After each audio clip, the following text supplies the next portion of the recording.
يا عباد الله هبوا ونداء الحق لبوا فاعبدوه مخلصين. أعوذ بالله من الشيطان الرجيم. بسم الله الرحمن الرحيم. Assalamu alaikum wa rahmatullahi wa barakatuhu to you all respected viewers of MTA Africa. I welcome you once again to this episode of the program Stories of Devotion. We host the devotees of Islam Ahmadiyya, particularly the missionaries. And today also we have a gentleman, respected missionary who has served Islam Ahmadiyya in Uganda for some years, and he must have a lot of things that he can share with us. Sheikh Saib, you're most welcome for today's episode, and you can say salam to our viewers out there. Yeah, our respected viewers, Assalamu alaikum wa rahmatullahi wa barakatuh. Wa alaikum assalam wa rahmatullahi wa barakatuh. In this program, I would like you to take us on a tour of your life, right from your birth up to where you are right now. And to start right away, when we talk about Sheikh Yasin Madoi Sahib, who is this person? A'udhu billahi minash shaitanir rajim. Bismillahir rahmanir rahim. Sheikh Yasin Madoi is first and foremost a missionary Ahmadiyya Muslim community in Uganda, and I was born in a district called Buyukwe, that is eastern part of Uganda. It's where I was born. My father is Yunus Madoi. He migrated from the far east, that is Mbale region, and then he came to settle in that district, Buyukwe district. I was born in 1990 in the same district, and after some time we had to migrate from there, and then I used to stay with my uncle for a number of years. But that's where, basically that's where I was born. Are you born Ahmadi? Yes, I'm a born Ahmadi. I'm a born Ahmadi by the grace of God. And the Jamaat, but my family background, they are not Ahmadis. The Jamaat came to my family. First and foremost, my aunt got married to a certain to her husband. He was a Sunni, but after some time he converted to Ahmadiyyat, and fortunately he was ready. My aunt was already married to that man, so she also got that chance, and then she also converted with the husband to Jamaat Ahmadiyya. But my father, he was still a Catholic. Actually, our family background, we are Catholics. Okay. Yeah, we are Catholics. So my father, for him, the way he converted to Jamaat Ahmadiyya, the story goes that one day at the neighborhood, that's in Jinja, at the neighborhood they had Shukuru. Shukuru is a function which is organized to thank God Almighty, and we are organizing this function to thank God Almighty because that family, they had got twins. Okay. Yeah, they had got twins, so they were thanksgiving to Allah the Almighty. Okay. So my father, being a family friend of that family, he was invited. And fortunately, the current Amir of Uganda was also invited as the zone missionary. That time it was called zones. He was the zone missionary of Jinja zone. Respected Maulana. Yeah, respected Maulana Muhammad Ali Kaire, the current Amir of Uganda. So he was invited to attend that function. And fortunately, they engaged in preaching as it was his habit. So he preached for some good hours, and then after that he left. So after that, my father got concerned at the age of 17, just 17 years. Okay. 17, 18 years there. So he, after the zone missionary leaving, he engaged the Mu'alimin, the local Mu'alimin. After engaging him, after some time, he signed the bayat, and that's the way Jamaat came to our family. Sister, can you also elaborate for us your educational background? Yes, my education background, of course, I started from my nursery school, that very end, that very side. And because, like I said, after some time, I had to leave that place. My father opted, because he converted one of our uncles. He converted one of our uncles, and good enough, he was a youth, and also he managed to marry in the Jamaat. So he became a very, very good Ahmadi and a very strong Ahmadi. So because my father was very busy, so I used to stay with that uncle of mine. And it's where I attended my primary school. Okay. Yeah. Then after, when I joined the high school, I had to go back again to my father. Then I attended a certain school there. It's called Standard High School in those suburbs of Umbiko there. Those who stay there, they know that school very well. So I swear I attended my high school and successfully completed in 2010. I completed my high school. That is okay. Yes. Then what was your ambition when you were still studying? As a student, my career and my dream career was to be an engineer, because I liked this electronic engineering. Okay. Electronics. I liked electronics when I was growing. As I was growing, I was engaging in these connecting wires, making this one, making the other one. So it was within me, okay, that I should, it was born within me. Yeah. So it was as if it was my talent. So even when I was at school, I preferred to go for that career, for electronic engineering. It was correcting and connection here and there. So that's where my talent was, and that was my dream career and my dream job, which I wanted to do after my high school. Then what then changed your mind? There are a lot of things which inspired me to join the missionary course, the missionary training. One of them, as I was growing, I preferred and I was moved most of the time listening to the Holy Quran. I loved listening to the Holy Quran, reading the life of the life of the Holy Prophet sallallahu alaihi wasallam. And fortunately, we had one of our uncles on the side of my mother, who was staying with us, and he had simple training from our Tarbiyat center. So that uncle was so beneficial to us. He trained us in many religious issues, many religious matters. So just at the age of 8 to 10 years there, I had memorized a lot of things. Okay. All the history of Islam, from the birth of the Holy Prophet sallallahu alaihi wasallam, his death, I had memorized all in my head. So even learning the Holy Quran was within me. But even then still, I had no desire to become a missionary. But then, missionaries could come to our house, to our home, every now and then. And that time they used to engage to do tabligh rallies. Tabligh rallies. And I could enjoy those tabligh rallies like nothing. Whenever they could come with a certain car, double cabin, and we could sit on, jump on it, and then we could, participate in sharing bayats, giving out pamphlets, like that.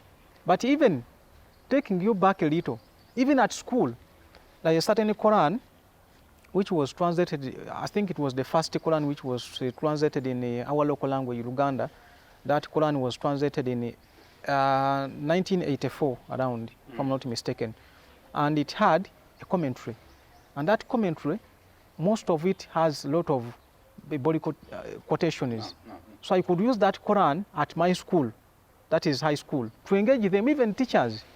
We had a certain teacher was teaching us science, science subjects, chemistry, physics, and the like. He also wanted to, he could enjoy my way of preaching, and I heard that he was also a pastor somewhere. So whenever he could get time, we could sit and then engage, young as I was. So that became a habit that whenever I'm going to school, the first thing in my bag is that Quran, that green Quran, into my bag, then I leave for the school. So I could enjoy that munakasha, the debate with the Ahmadis. I enjoyed it so much. So when the missionaries used to come to our place, to our home, and they participated I also participated in the debate. And my father, our family was so connected to the missionaries, and they loved our family, and we also loved them as children, and even our parents, my parents. So to the extent that they could do slaughter for them, even to some extent, sometimes they could do slaughter for them a goat, the missionaries. Yeah, that was my father. That's the way how our family was connected to the missionaries. So like that, when I completed my high school, I was also inspired. Say, why shouldn't I also join this? But I never knew the true channel, how, because maybe it was in my mind that a missionary is just a missionary. No way. So I tried to engage. I asked one of our missionaries, Sheikh Tamuzadeh. I asked him how I can also become a missionary. He told me, and he guided me by the grace of God. I wrote, and later he took that letter to Al-Amir Sahib. By then it was Amir Inayatullah Sahib. He took that letter to him, and he graciously welcomed me in. Then it was not a Jamia, it was a Tarbiyat Center, Seta Tarbiyat Center, where I was half-baked. Then I was forwarded to Ghana, where I trained as a missionary.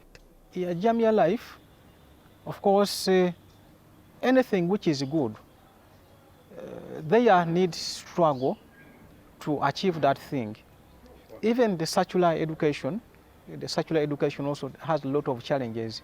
You've seen that most of the time when students in secular universities, when they are graduating, some have to shed tears because of the journey they have undertaken, or the lot which they have gone through to achieve what they have at that time. So the same way, the journey or the missionary course is not a simple course. It's not a simple course. It's a very challenging course. Some, they go there and then some, they are not able to finish the course. But what I can say, that if you are determined, then you are able to undergo through all those challenges. Like if you go to Ghana, the first challenge which you get is the connection between you and your country, or between you and your parents. Okay. Yeah, even then, because this WhatsApp, they were not there, the WhatsApp, the phones, to get the small CDs, the few CDs which they could give us to buy the soap, or the small things which you could use through the course of the month. And I tell you, broadly, I spent 3 years without calling, without knowing how is my mom, how is my dad, and how is even my any of my relatives. And one thing was the length of the syllabus. The syllabus is too wide, and the strictness of the laws.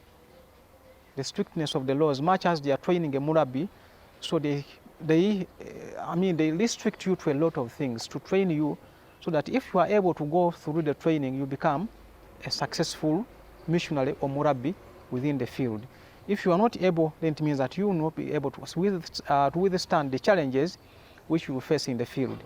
So the training is also hard. Yeah, but by the grace of God, those are challenges of life. And in the field of God, you expect even more challenges, because we know very well that the road leading to heaven is thorny. It's not smooth. Rather, it's the road which leads you, or the way to the worldly matters is the smooth one. But the road, or the way, the path to heaven is a thorny, which you must struggle a lot so that you achieve the paradise. Sheikh Saib, now let us focus on the life when you came back. Where was your first deployment? How did the people welcome you? I completed my Jamia study in 2019. That's complete 7 years. I came back in 2019 in the month of July. Is that month? It was that month when I came back. So when I came back, first and foremost, I stayed with, as per the instructions of Huzul, Edahullah Ta'ala bin Nasrul Aziz. I was given a holiday of 3 months, and then after that, in the month of October, I was deployed, or posted in a certain Jamaat there called Indeji Jamaat in the suburbs of Kampala, not so far from the headquarters, and it's within Kampala region. So I was so lucky that being a younger missionary, I was helped, and I was welcomed by the members, the Jamaat. That Jamaat, fortunately, it had already members who understand the system of Jamaat. In the 2 years, actually I spent there 2 years only. It was not a long period of time, 2 years. In the 2 years which I spent there, I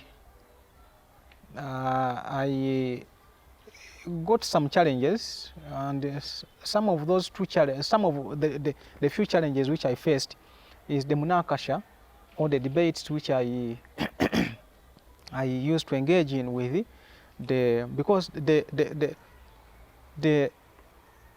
village, or that town, is full of Muslims, Sunni Muslims, and it's full of mosques. It's one of the places here in the suburbs of Kampala which has a lot of mosques. There are many family mosques. There are many, village mosques, a lot of mosques. Just in a few kilometers, but a lot of mosques. I could go mosque by mosque. I had to organize myself and gather that bravery and go mosque by mosque, Sunni mosques, approaching them and telling them that I'm the sheikh of the other new mosque there. Okay. Yeah, I had to introduce myself to them. But the bitter challenge which I faced is the opposition. They could oppose me, could insult me, they could insult the Jamaat, but I never minded. But after some time again, most of them became my good friends.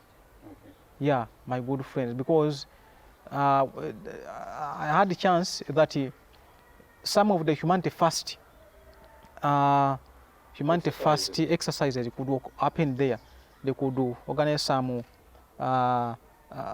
packages, food packages, and even they dug boreholes around in front of the mosque, so they could come and fetch water. I could phone some of those the missionaries or the sheikhs in those Sunni mosques, and they could come and even take some to their members. So we became friends in that way. Currently, where are you serving? Currently, by the grace of God, I was posted in Jamia from Bashirin, Uganda. I'm training missionaries over there. So it means that after serving 2 years, in that new post, my first post, I was transferred to Jamia Tumbashiri until today. My connection with Huzul started right from the year Huzul Aidahullah Ta'ala bin Nasruddin Aziz visited our country, Uganda, in 2005. And I was young by then. Maybe if I'm to remember, I was 12 or 13 years around there. I could not know who is Huzul. Okay. I could not know. But I attended that Jalsa. I saw him. I remember his turban, white the way it was. That picture is still in my mind. So since then, I never met Huzul. And I not even meet him physically. I just saw him at a distance. And that picture is still in my, and even his voice, I got a chance of praying behind him. Though I never knew the status of Huzul, young as I was in primary school, and it was my even first time to attend Jalsa. Okay. So I was raw. I was raw as in part of knowing the status of Khalifa. But even looking at Khalifa at a distance, up to now, I still remember him. I still remember his eyes. Okay. So my connection with my Khalifa started then.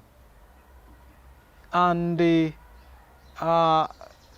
when I joined Jamia, it again developed more. It developed more. Writing to Huzul, Huzul could answer to my letters, could give replies.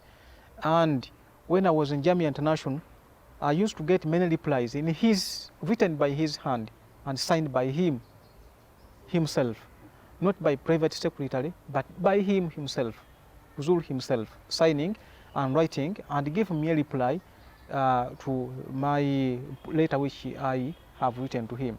So that, strengthened my connection with my Khalifa. I pray to God Almighty that He give me a chance to go and visit, or even not visiting him, at least he should visit our country so that I can have a look at him and have a mulakat, a special mulakat. Me and my Huzul. Okay. That's my prayer. Respected viewers, we cannot continue from here. That has been the program, so it's a devotion.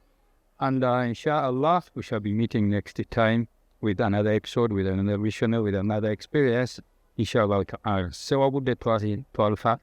Assalamu alaikum wa rahmatullahi wa barakatuh. يا عباد الله هبوا ونداء الحق لبوا فاعبدوه مخلصين